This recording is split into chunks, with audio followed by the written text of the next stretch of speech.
Ils sont soudanais, maliens, guinéens. Ils se sont retrouvés dimanche 9 avril au stade du Père Prévost dans le quartier des Beaux-Arts à l'occasion d'un tournoi de football. La rencontre a rassemblé des équipes de réfugiés hébergés dans des centres d'accueil montpelliérains. Ce tournoi était organisé par l'association Football du Peuple en partenariat avec plusieurs organismes s'occupant des migrants. Ça fait plusieurs années qu'on organise des tournois pour tout le monde, que ce soit des filles, des débutants. On est ouvert à tout le monde. Et là, avec le contexte actuel, et aussi nos liens avec le monde associatif et d'accueil des migrants, on a rencontré des associations comme le CADA, comme le Café Solidaire, comme la CIMAD, comme Réfugiés Montpellier, Réseau Universités Sans Frontières, etc. Et on s'est dit pourquoi pas organiser un tournoi avec eux, parce que voilà, on a eu vent des problèmes aussi, d'ennui des migrants sur Montpellier. Ils ne connaissent pas grand monde et tout, donc on s'est dit c'est intéressant d'organiser un tournoi où ils pourront rencontrer du monde, s'amuser déjà et aussi rencontrer du monde, un peu parler français. Voilà, c'est enrichissant pour eux et c'est enrichissant pour nous aussi. Donc, 20 minutes par match, voilà, on s'en fout, il n'y a pas de compétition, donc vous jouez tranquille. Et après, tous ceux qui n'ont pas fait le tournoi et qui veulent jouer au foot et qui ne sont pas dans les équipes qui sont en demi-finale, vous venez avec moi et on va jouer sur les 2 autres terrains là-bas, comme d'habitude au foot du peuple. Moi, j'ai le mérite de Ligue 1.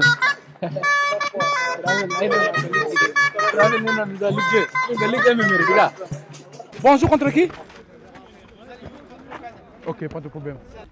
Allez. Ça joue, non?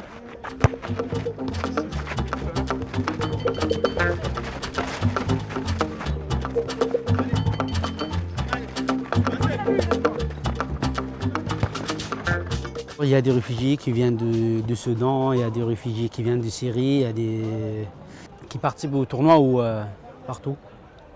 Il y a aussi au Siao, quand je parle de Siao, il y a des Afghans, il y a des Soudaniens, il y a des qui viennent d'Artillerie, il y a de Mali. Il y a pas mal de pays.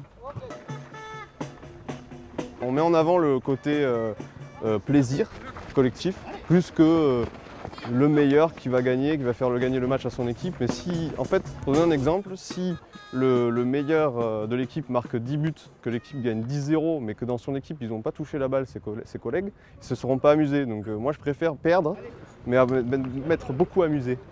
Donc on ne compte pas les buts. Ils rentrent dans le jeu et ils apprécient quand même aussi voilà, quand tu tombes, on te relève, quand tu fais une mauvaise passe, on ne va pas t'engueuler. Voilà, on rigole entre coéquipiers, mais entre adversaires. Voilà, en fait, nous on a une phrase, c'est on joue pas contre, on joue avec. Le but du football du peuple, c'est de déconstruire toutes les pratiques individualistes, homophobes, sexistes, qui découlent de la compétition.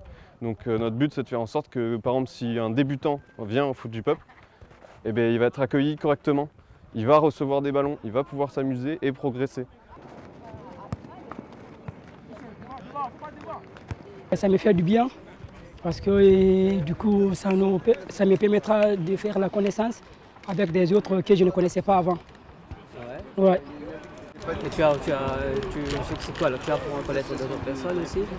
Tu apprends à connaître d'autres personnes? Oui, ça m'a appris à connaître d'autres personnes. Telles que ça m'a appris aussi à connaître des différentes associations qui s'occupent des immigrés ici à Montpellier. Moi je suis là, ça fait 1 an et demi, 1 an, 3 mois je suis là à Montpellier. Et avant tu étais où avant? Avant bon, j'étais en Italie. Et du coup je suis venu ici maintenant à Montpellier. Pourquoi Montpellier? C'est comme ça. J'ai choisi Montpellier parce que je n'ai pas de famille ici en France. Et du coup, j'ai choisi la ville que j'aimais. Donc c'est ici que j'ai trouvé quoi. Allez, on monte ensemble, voilà, on descend ensemble. C'est ça. Quand on retourne le ballon derrière, je suis derrière. Oui, c'est ça. Voilà, vous n'avez pas avancé devant, vous n'avez pas avancé derrière, sinon... En fait, ce qu'ils ont besoin, c'est de se faire une vie. Quand on arrive dans une nouvelle entreprise, quand on arrive dans un nouveau pays, quand on arrive dans un endroit où on ne connaît pas, si on n'a pas de moment où on partage du plaisir avec des gens, eh ben, on ne construit pas sa vie sur place. Donc là, ils construisent leur vie et jouer et se prendre du plaisir sur un territoire, c'est déjà le début d'une nouvelle vie. C'est moi, je joue au football, je joue championnat. Mais ici encore, si j'ai eu mon équipe pour jouer championnat, je vais jouer bien. Mais actuellement, c'est problème d'équipement d'abord. Parce que je suis nouveau ici, même pas un mois depuis que je suis venu ici d'abord. Je n'ai pas de moyens d'abord pour acheter l'équipement là pour faire sport bien.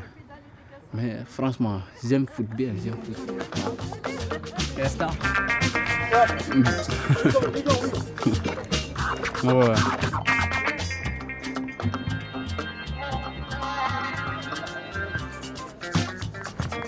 J'aimerais bien être en France, c'est pour ça. Ouais. Qu'est-ce que tu envisages de faire en France? D'étudier. Ouais. Tu veux habiter ici ou retourner? Ici, après, je vais retourner chez moi. Mais là, je fais mes études et après, je sais pas, c'est la vie. Je sais jamais. Je suis venu ici pour trouver une lettre. Parce que je n'ai pas de famille ici. Je suis venu ici pour m'aider. Parce que mon âge là, c'était mineur, 16 ans. Se donner un instant de répit, s'accorder une parenthèse dans sa vie de migrant. Au final, pas forcément de gagnant, pas forcément de perdant. L'important, c'est d'avoir passé du bon temps, loin de leurs préoccupations quotidiennes.